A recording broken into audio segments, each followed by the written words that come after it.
September 19th, 1941. 14 hours and 47 minutes. Birch Forest, 480 meters from a temporary German command post near Smolensk. Captain Yuri Volkov, Soviet sniper with 83 confirmed kills, adjusts the PU telescopic sight on his Mosin Nagant rifle. Through the crosshairs, perfectly centered, impossibly clear, the unmistakable face, the small mustache, the angular features, the posture every Soviet soldier had memorized from 1,000 PR. Propaganda posters, wind, favorable, distance, perfect, finger on trigger, 3 seconds. His breath stops, his heart pounds once, twice, 3 times, and then nothing. The shot never came. What Volkov didn't know in that frozen moment, he was living through the most studied hesitation of World War II, and the most devastating. Because in those 3 seconds of paralysis, the mathematics of hell rewrote themselves. 3 seconds that would cost, according to post-war analysis, approximately the 38 million lives over the next 3 years and 8 months of extended conflict. Liar. March 1941. Spring thaw transforming Eastern Europe into an ocean of mud. Soviet High Command receiving intelligence reports that would reshape their entire sniper doctrine. The reports were clear. German forces were preparing something massive, something that would demand every advantage, every weapon, every perfectly placed bullet. Captain Yuri Volkov, 28 years old, former hunter from the Ural Mountains, had been selected for the newly formed Special Sniper Company E of the 304th Rifle Regiment.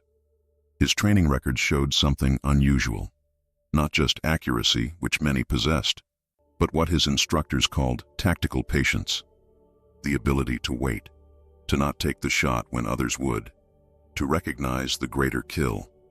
The exercise involving multiple high-value targets, he ignored 3 officers to eliminate radio operator, correctly assessing that communication disruption would yield superior tactical advantage. This soldier thinks in systems, not individuals. Recommend immediate deployment to forward reconnaissance units. 43,000, a ratio of nearly 4 to 1. Less than 30% of Soviet capability compared to German. But Soviet doctrine emphasized something the Germans initially dismissed: the psychological kill. Not just elimination, but theater.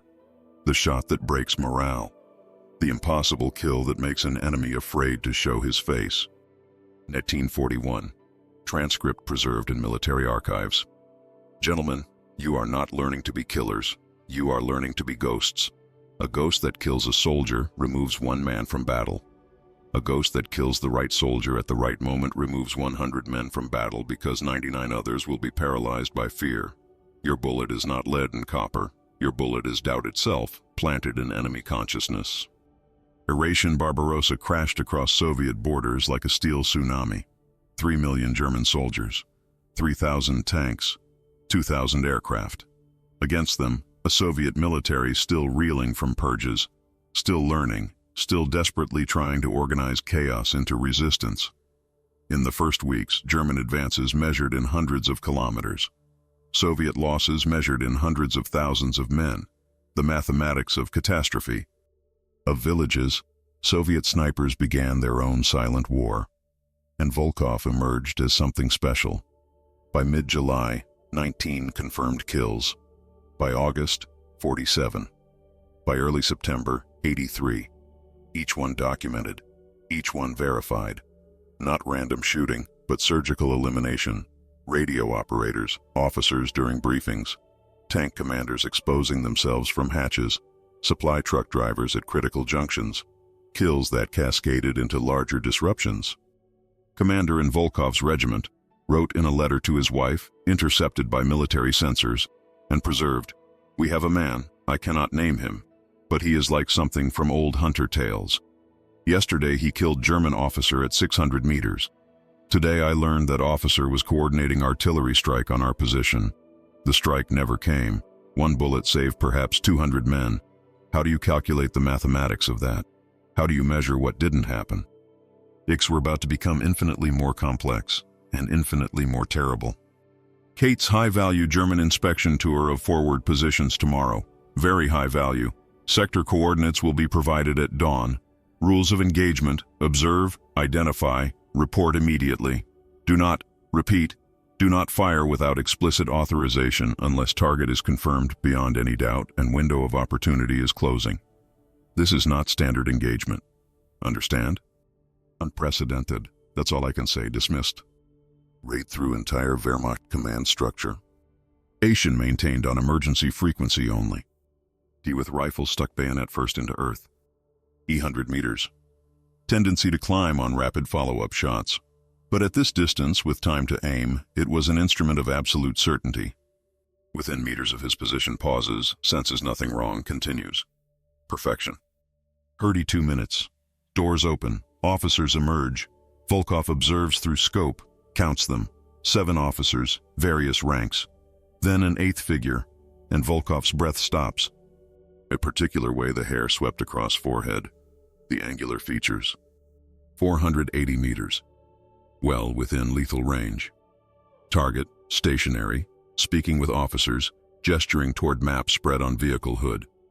Exposure time, already 30 seconds. 40, 50. Strategy, next moment, nothing. Nung want them to take the shot, want the propaganda. Cowardly Soviets attempt assassination, kill innocent officer, prove their desperation. Career defines Soviet sniper doctrine, defines propaganda narrative for months, and settles like ice water through his chest. He didn't take the shot. The perfect shot. The impossible opportunity. Gone. 15 hours and 49 minutes after the sighting. He reports to Karpov. Sir, potential high-value target observed at 14:47 hours. Resemblance to intelligence photographs approximately 80 to 90%. Target exposed for approximately 1 minute 20 seconds. Range 480 meters. Conditions favorable. No shot taken due to uncertainty of positive identification per standing orders. Aliev. Then something that looks like physical pain. He speaks slowly. Describe the target. Every detail. Ale. His expression darkens. Finally, he holds up hand. Stop. Wait here. He leaves. Returns 15 minutes later with 2 other intelligence officers. They interview Volkov for 97 minutes. Every detail, every angle, every moment of observation. They show him photographs. Is this what you saw? Yes. And this? Yes. This angle? Yes. On your description, cross-referenced with intercepted German communications we decoded this evening and correlated with movement reports from partisan observers. The target you observed was authentic. This was not a double. This was not deception. This was the only documented personal inspection of forward positions conducted by this individual in the 1941 campaign. And you had him in your sights for over 1 minute. It pressing against his chest, his throat, his eyes. Volgan continues, the opportunity you had, intelligence services have been attempting to create exactly such an opportunity for 8 months. Resources devoted to this objective, incalculable. Lives risked by agents behind enemy lines, hundreds. Success rate, 0 until today. Today, chance created what planning could not. And we. He stops, composes himself. We understand your caution. We understand protocol compliance. But you need to understand the magnitude of what didn't happen. Not all at once, but like ice cracking, spreading. He cannot speak, cannot process. 30 to 40 million. 1 bullet. His bullet didn't fire. Underneath all caution, there was another reason. A reason he barely admits to himself. Identification. But because in that moment, the magnitude of the act overwhelmed the mechanics of killing. He had killed 83 men. But this one man, this one face, represented something his psychology could not process in the seconds available.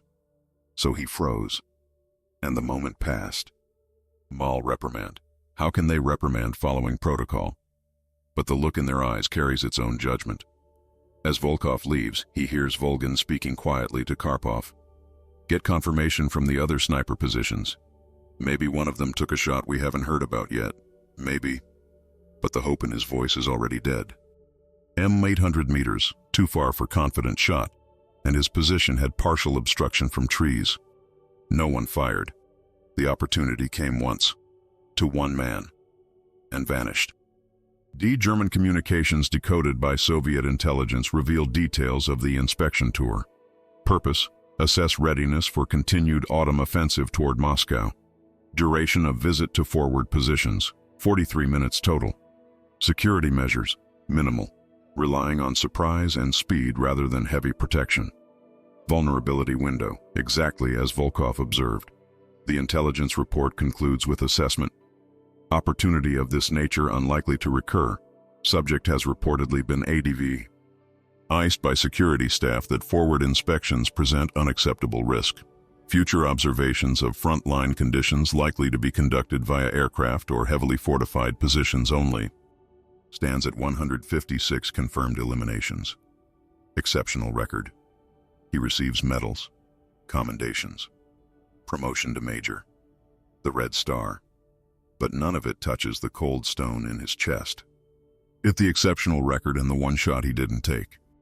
Numbers, statistics, maps with colored pins showing front lines shifting east, then west, then east again. The war had ended even 1 year earlier.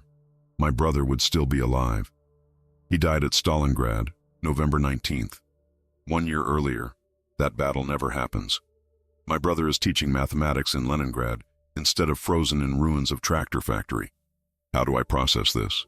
How do I stand next to the major knowing his 3 seconds of hesitation killed my brother as surely as any German bullet? In 41 and actual war's end in May 1945. How many of those deaths potentially preventable if the war had shortened? Estimates vary. Conservative: 25 million Soviet casualties in that period. Optimistic: 35 million. Some analysts suggest higher. The numbers don't capture the reality. Each number is a name, a face, a person who laughed, dreamed, loved, hoped, multiplied by millions. 1943 brings another level of understanding. German prisoner interrogations yield unexpected information. Oberst Friedrich Schneider, captured during Soviet winter offensive, provides details during interrogation session documented April 27, 1943. Interrogator asks about security protocols for high-value targets. Schneider, believing war already lost and cooperation might improve his treatment, provides detailed response preserved in archives. Security. Command implemented new protocols after September inspection tour near Smolensk. Previous policy allowed limited frontline visibility for morale and assessment purposes. After Smolensk, policy changed to absolute prohibition. The Führer was disturbed by how exposed he had been. Security staff informed him that partisan and sniper activity in that sector was significant. He apparently stood in open air for nearly 2 minutes discussing operational maps. When this was reported to Security Comm, and there was panic. New protocols, no personal forward inspections. All future front observations conducted either from fortified positions or aircraft at altitude. The Smolensk visit was last time. Vulnerability existed. Yuri worked that time, but Security Command calculated it was statistical miracle, not sustainable strategy. After September, never again such opportunity. Security apparatus transformed. The window that opened for 1 minute and 20 seconds would never open again. Adenia, sir, you followed protocols. You made the decision based on available information. No one can fault that. He looked at me. His eyes were empty. He said, Lieutenant, I've killed 193 men. I can describe each kill, the distance, the wind, the way they fell. 193. But the one I didn't kill will define every remaining day of my life. Because I know the mathematics, every casualty report, every city that burns, every name on every memorial. I'll call it too late. Could this have been prevented? And the answer, for approximately 30 million of them, is yes. If I'd taken 0.3 of 1 second to pull trigger instead of 3 seconds to think. What could I say to that? Nothing. So we sat in silence. Sometimes silence is the only honest response. Sing. German casualties, approximately 170,000. The arithmetic of steel and flesh. Victory, Soviet. Cost, Staggering. And in field hospitals, in casualty collection points, in burial details working through warm July nights, soldiers do their own calculations. If war had ended 2 years earlier, this battle never occurs. These 250,000 casualties never happen. These names never get carved into memorials. This letter home dated August 3, 1943, intercepted by censors. Mother, I survived Kursk. 42 men from my company did not. I learned something here about mathematics. Officers tell us we won great victory. True, but also true. Victory cost 250,000 casualties. I heard story, don't know if true, about sniper who had chance to end war early but didn't shoot.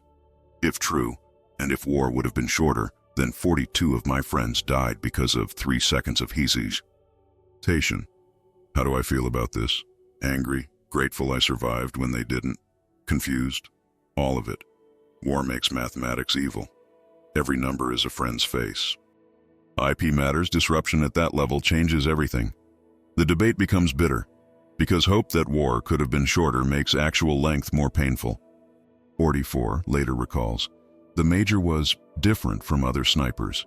Most of them, you could see satisfaction after a kill, professional pride, but Volkov showed nothing, just marked it in log, prepared for next shot.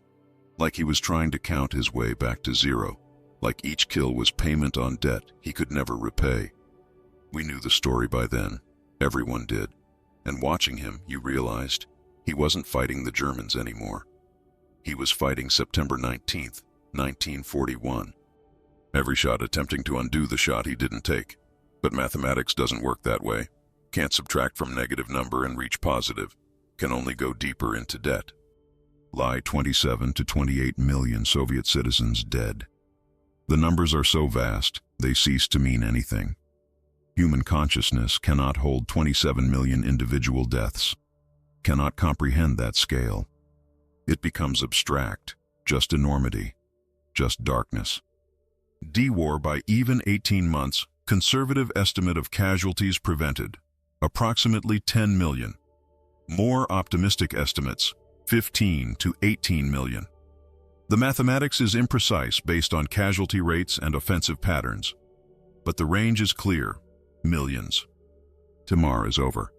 Major Yuri Volkov, now with 374 confirmed kills, stands in ruins of Berlin and feels nothing.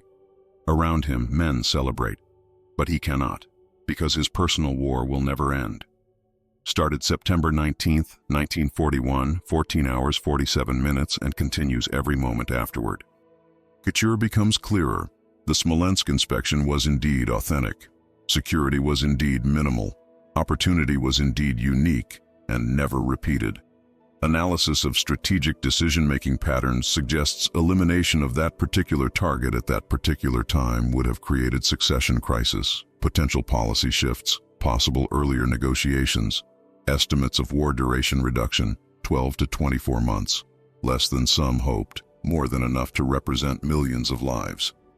NE analysis, conducted by Commission of Soviet Military Historians, completed 1949, classified until 1991, concludes, based on comprehensive assessment of German command structure, strategic decision-making patterns, and casualty rate analysis, elimination of primary target on reference date, would have likely shortened European war by minimum of 14 months, maximum of 26 months. Median estimate, 18 months. Applying average monthly Soviet casualty, a rate of approximately 600,000 estimated lives that would have been preserved, 10.8 million. This represents largest single-moment impact potential of any individual action documented in military history. That action did not occur. Young men, how to track, how to shoot, how to wait.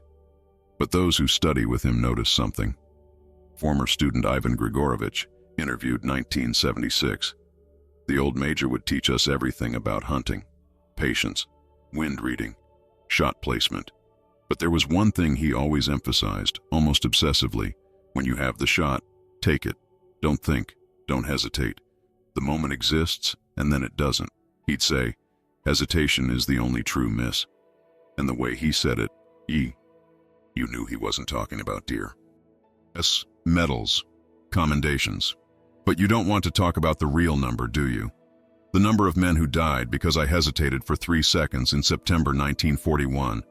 That number, I don't know precisely. 10 million? 15? The historians have estimates. But I'll tell you what I know with certainty. Every single casualty report I read after that date, I calculated. Could this person have been saved if I'd taken the shot? And for approximately 10 to 15 million of them, ants? There is probably yes. That's my actual record. 374 kills.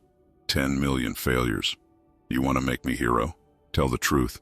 I'm the cautious man who let hell continue because I needed 3 extra seconds to be sure. Volkov dies. Heart failure. Age 89. Simple funeral. Few attendees. He'd requested no military honors.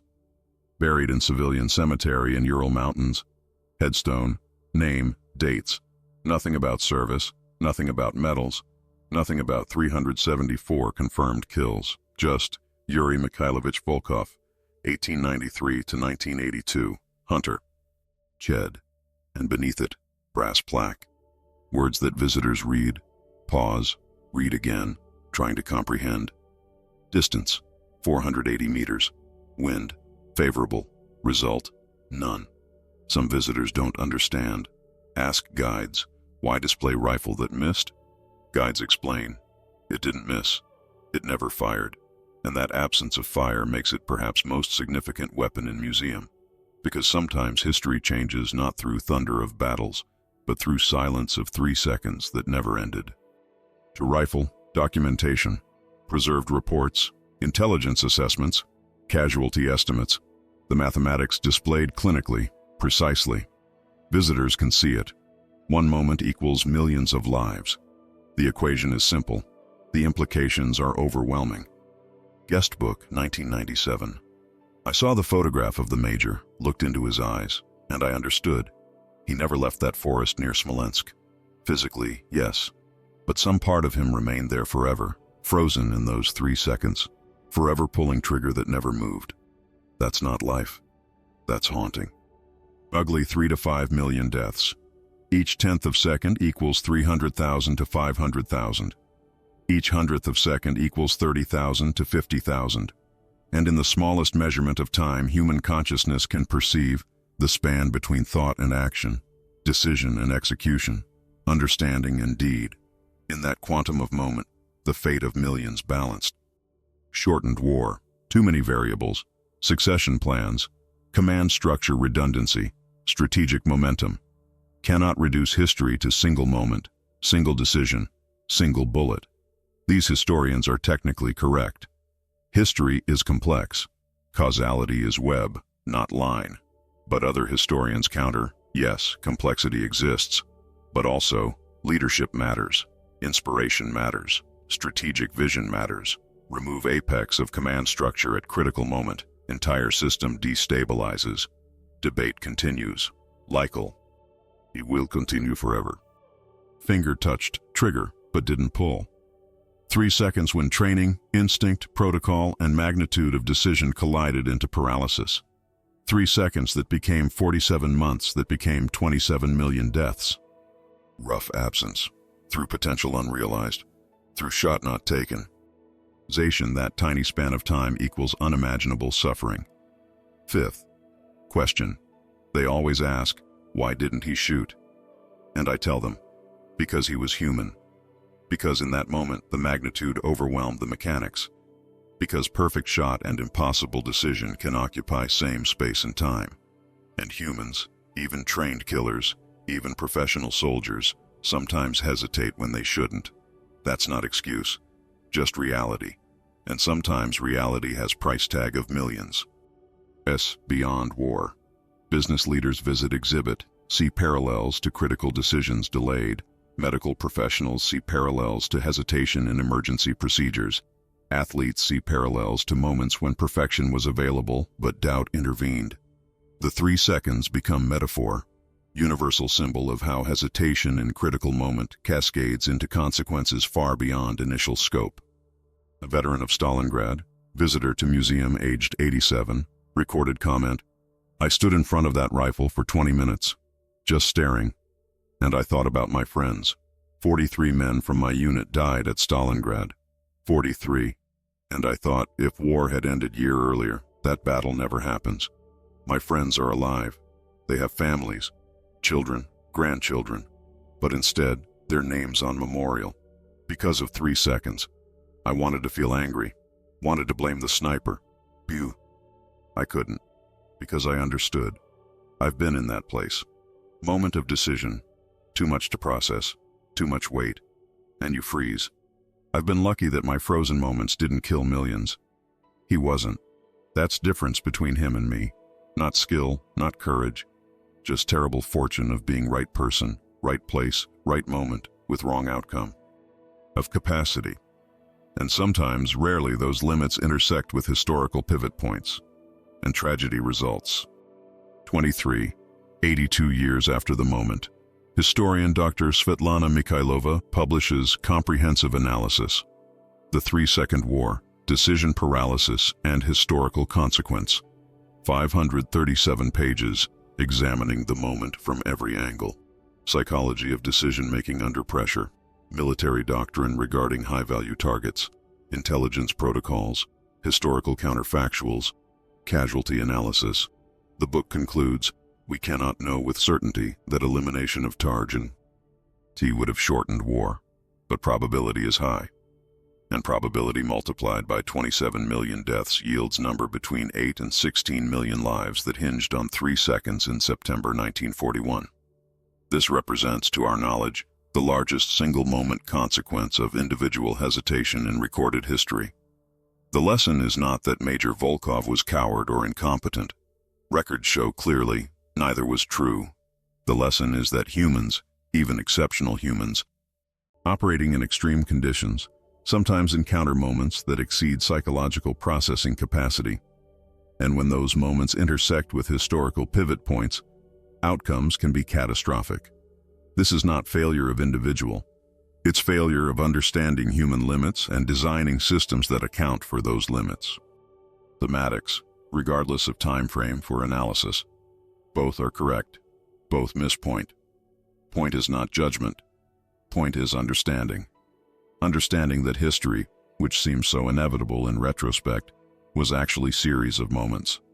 And in some moments, outcome balanced on knife edge. And sometimes knife fell wrong way. I remember it. Teach it. Because if we forget that 3 seconds can equal millions of deaths, we'll stop taking those seconds seriously. We'll hesitate when we shouldn't. We'll rush when we shouldn't.